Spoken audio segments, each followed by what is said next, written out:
पे 3 कलर के फ्लावर लगते हैं, लाइट पिंक, डार्क पिंक और साथ में वाइट कलर के। एज मेरे ख्याल से 1 साल तो ज़रूर होगी, क्योंकि नीचे से 2 ब्रांचेज़ निकलेंगी। जहाँ एक ब्रांच निकलनी थी, वहीं से 2 ब्रांचेज़ निकलेंगी। माशाल्लाह लिखा हुआ है और उसके साइड से मैंने इसकी दोनों ब्रांच पे मैंने क्यारी बनानी है, यहाँ से लेकर यहाँ तक।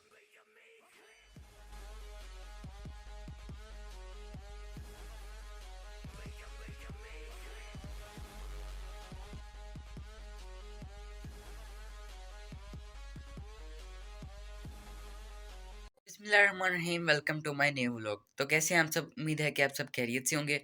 अल्लाह आपको अपने हिफ्ज़ व मान में रखे। अगर आप मेरे चैनल पे नए हैं तो मेरे चैनल को सब्सक्राइब लाजमी कर दीजिएगा। आज मैं आपको अपनी प्लांट कलेक्शन दिखाने वाला हूँ। तो चलिए बगैर वक्त ज़ाया किए अपनी प्लांट कलेक्शन की तरफ चलते हैं। सबसे पहले मेरे पास ये एक बेल है जो कि मैंने ज़मीन में लगाई हुई है, और ये मैंने अपने हाथों से लगाई थी। इसे 3 साल हो गए हैं ये लगे हुए, और देखें ये कितनी ज़्यादा फ्लावरिंग कर रहा है। ये ऐसा प्लांट है कि ये प्लांट नहीं है, ये एक वाइन है जो कि ऊपर की तरफ जाती है। इस पे 3 कलर के फ्लावर लगते हैं, लाइट पिंक, डार्क पिंक और साथ में वाइट कलर के। वाइट रात के वक्त लगते हैं, जबकि जो पिंक होते हैं वो दोपहर को, और जो लाइट पिंक होते हैं वो सुबह-सुबह खिलते हैं, जो कि बाद में दोपहर को डार्क पिंक हो जाते हैं।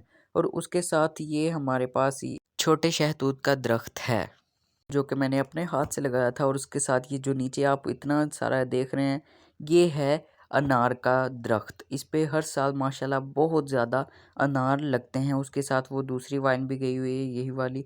और ये वाइन जो है हमारे ग्राउंड फ्लोर से कुछ ऐसे की नज़र आती है हमारे सेहन से।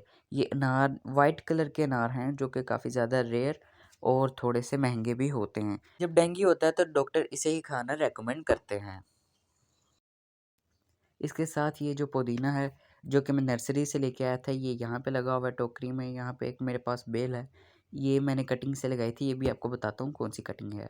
ये है अंगूर की बेल, जो कि मैं नर्सरी से लेके आया था। आपके सामने ही लेके आया था। वो नर्सरी का व्लॉग भी मैंने शॉर्ट व्लॉग डाला हुआ है अपने चैनल पे। यहाँ पे एक मनी प्लांट का छोटा सा प्लांट है, जो कि मैंने कटिंग से लगाया था। और इन दोनों को मैंने शेडो एरिया में रखा हुआ है, 2 पिन पे नहीं आती। ये जो अंगूर की बेल है, इसे मैंने छोटी सी बास्केट में ट्रांसफ़र कर दिया था। तो अब ये इसमें काफ़ी अच्छी ग्रोथ कर रही है, अदरवाइज़ ये थोड़ी-सी ख़राब होना स्टार्ट हो गई थी। ये फ़ालसे का प्लांट है, ये भी मैं नर्सरी से लेके आया था। इसको मैंने ट्रांसफ़र नहीं किया, इसे वैसे का वैसे इसकी मिट्टी में ही रहने दिया है, क्योंकि अब इसका सीज़न ख़त्म हो रहा है। और ये वही प्लांट है, वो जो रेड कलर के फ्लावर्स वाला था, ये भी मैंने बड़े गमले में शिफ्ट कर दिया है।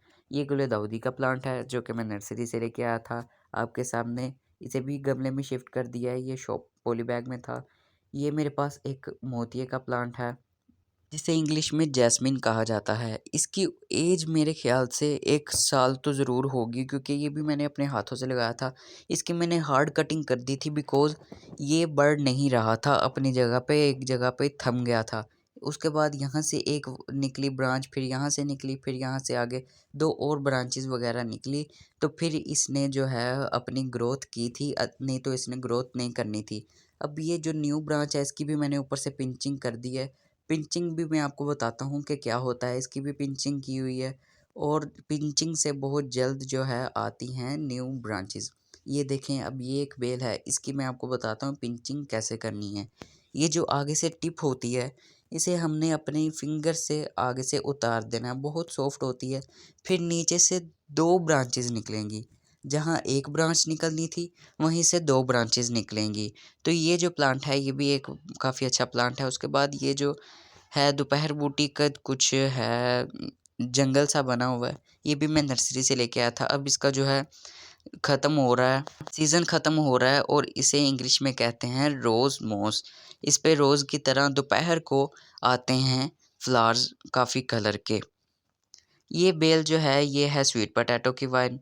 इसे मैंने एक गमले में लगाया हुआ है, और इसे एक हार्ट की शेप दी गई है, जो कि अब थोड़ी ख़राब हो रही है। और मैं ये सोच रहा हूँ कि इसे हार्ट शेप से उतार के कोई और शेप देंगे इंशाल्लाह। ये जो मैंने साइड पे पिक दी हुई है, ये पहले ऐसे की नज़र आती थी जब मैंने इसे न्यू किया था, और अब कुछ ऐसे की नज़र आती है। ये मेरे पास वेलवेट लीफ प्लांट है, जो कि छोटा सा काफ़ी ज़्यादा प्यारा है। ये मुझे काफ़ी अच्छा लगता है। इसमें से गरम मसाले की खुशबू आती है। इसी वजह से इसे अजवाइन प्लांट भी कहा जाता है, लेकिन इसके लीव वेलवेट की तरह के होते हैं। इंशाल्लाह हम अजवाइन, ज़ीरा और सौंफ वगैरह भी लगाएंगे गमलों में ही, वो भी आपको दिखाएंगे हम कैसे लगाते हैं। इसके साथ साथ यहाँ पे मेरे पास एक स्नेक प्लांट है जो कि मेरी कलेक्शन में सबसे प्यारी चीज़ है।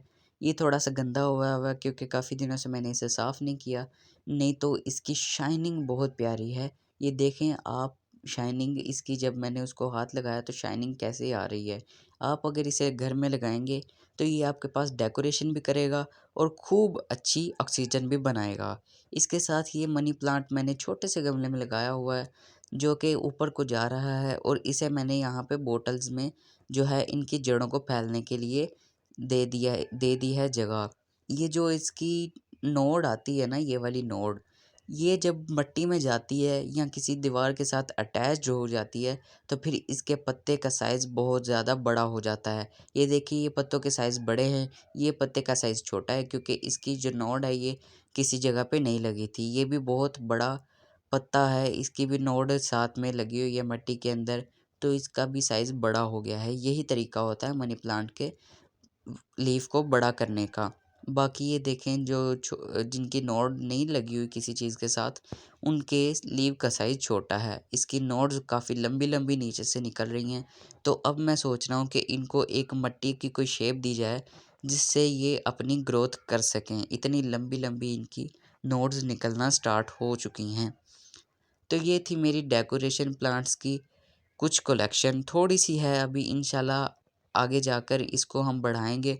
दरअसल गर्मियाँ आ गई थी तो मेरे काफ़ी ज़्यादा प्लांट्स जो है वो जलना स्टार्ट हो गए थे, और यहाँ पे जो है मैंने कुछ वेजिटेबल्स की लगाई हुई हैं, सैम्पलिंग्स लगाई हुई हैं। ये इनको इंशाल्लाह मैं बहुत जल्द शिफ्ट करूँगा। ये छत पे मैंने रखी हुई हैं।